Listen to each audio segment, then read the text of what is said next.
There's a sentence I keep hearing women say about themselves, and it's said so calmly that I almost believed it the first few times.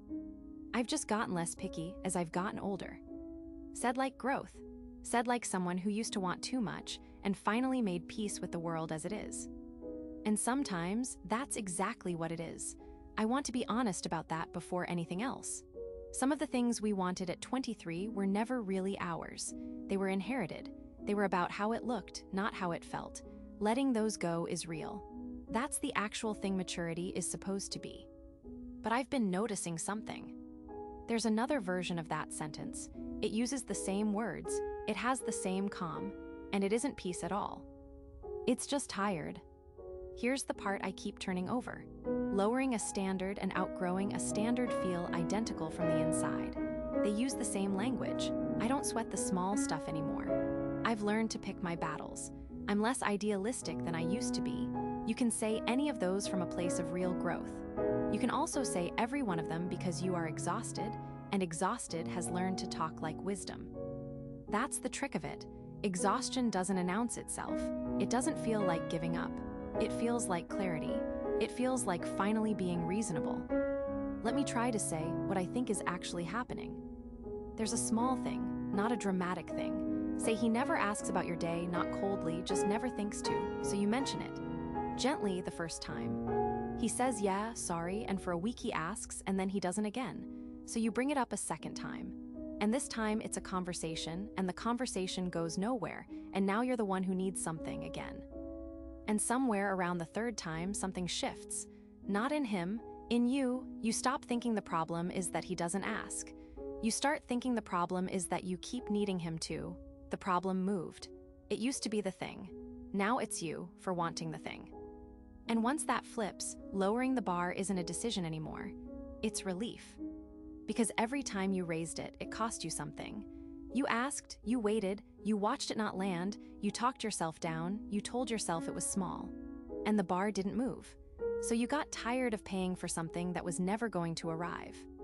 So you stop asking. And not asking feels so much lighter than asking and getting nothing that you mistake the lightness for growth. It isn't growth, it's just the cheaper option. You did the math even if you never said it out loud. Wanting less hurt less than wanting and not getting. So you wanted less. That's not wisdom. That's a person learning that effort doesn't pay here and quietly adjusting the price of staying. I think there's a way to tell the difference. I'm not certain about this, it's just the clearest line I've been able to find. So take it as a thought, not a verdict. Maturity adds, exhaustion subtracts. When you actually outgrow something, your life gets bigger. You set the thing down and there's more room, not less. You're not guarding the empty space where it used to be. The lower standard feels like an open hand.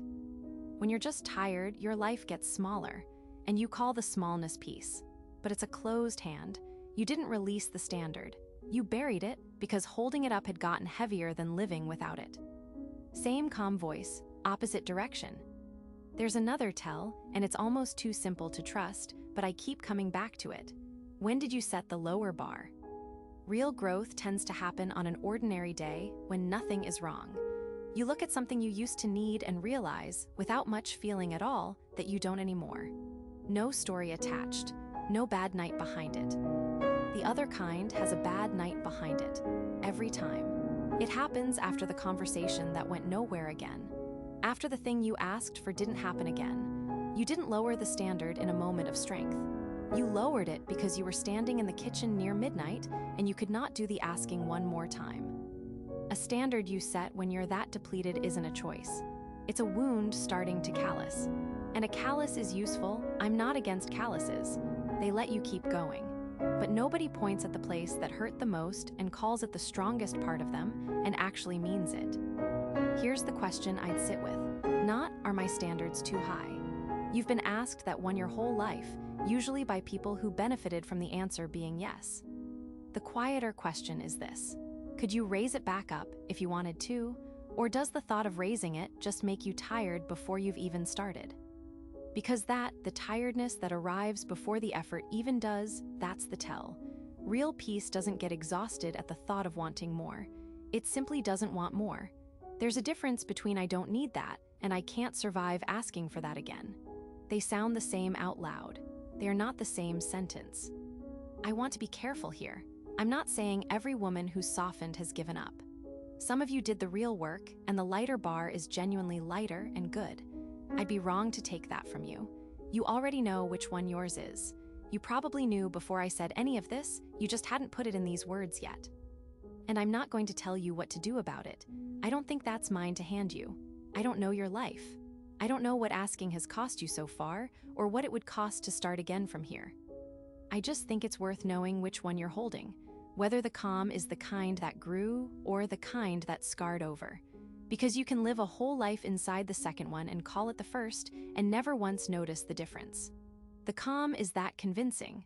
That's the part that gets me. It's not that the lie is loud. It's that it's so quiet. So maybe the only thing worth asking tonight isn't whether the bar is too high or too low. Maybe it's just, when was the last time you set one because you wanted to, and not because you were too tired to hold the old one up? I don't have a clean answer to that. I've been sitting with it myself longer than I'd like to admit. Maybe just noticing where it lands is the first thing. Maybe that's the whole thing. I don't know.